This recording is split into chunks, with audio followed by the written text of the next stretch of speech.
Right, well, nice to have you here in the JDC chair. I know you're heavily involved with us now as an ambassador. What's that like and what's involved with the role? I think the JDC has become so important. Obviously, Steve Brown, who I know really, really well from my playing days, he approached me and said, we are looking for people to be ambassadors within the JDC to inspire the next generation.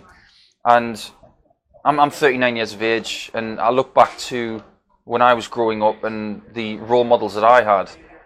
Before the age of 18, there really wasn't anybody. So when he approached me and said, I'd like you to try and, in your own way, inspire the next generation, I jumped at the chance. I think it's super important, not just to inspire young people, but in order to keep this sport going the way it has been going for the last 10, 15 years.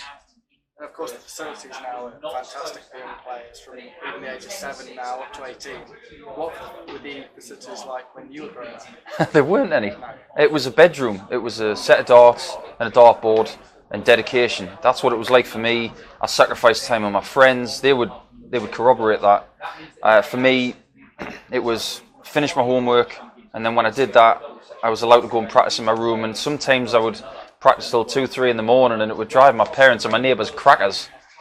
But as far as a youth system is concerned, there was nothing. There was nowhere to go. The only place to practice was at your friend's dartboard or your own dartboard. I've got a little story actually from when I was about 16 years of age. I felt like I was a really good player and I wanted to test myself.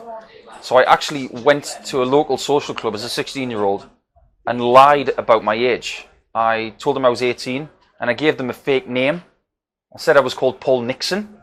And I said, I want to play in your team. And I actually played half a season for the Coronation Club in Blyth in Northumberland. And I won some games, but then they actually found out that I was only 16. So I had to leave the team.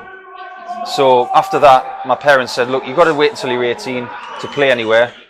And when I was 18, a few days later, my dad took me to play for another team. It just goes to show there was nowhere for me to go. I had to wait until I was 18 to be able to play competitive stuff. And we've seen players like Jared Cole and Bradley Brooks, they both made Pro Tour quarterfinals now. It really proves that players of that age can really compete with the best of the elite players. Yes, they can. Bradley's done very, very well in his first year, and I was buoyed for him to win his tour card outright in January. It's a hard thing to do. I know exactly what that's like at Q School. It's tough. And it is very conducive for younger players to do it because you've got to be fresh, you've got to have energy. It's harder for the older guys to go for 4 days straight potentially and win their tour card that way. But I actually sit with Jared Cole at all the Pro Tours.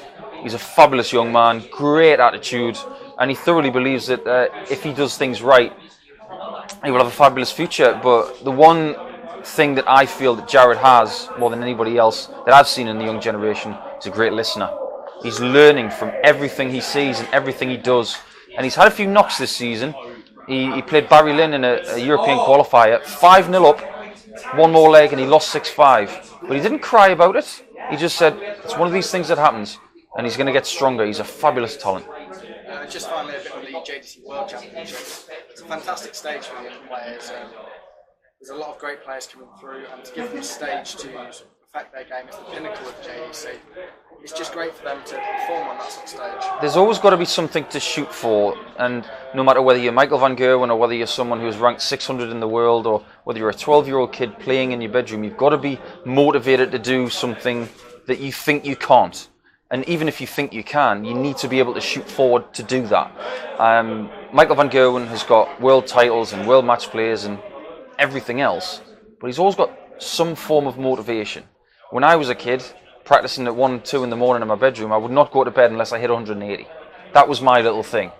And for these kids to have Ali Pali at the end of the rainbow, the experience for Rusty Jake Rodriguez and Owen Roloffs to play there last year, I know it was phenomenal for those kids, and it's only going to make them better. And I thoroughly believe that we'll see a lot from Rusty. He's a great talent, and the JDC have looked after people like him, and hopefully a lot more worldwide young talent in the coming years. It's so important.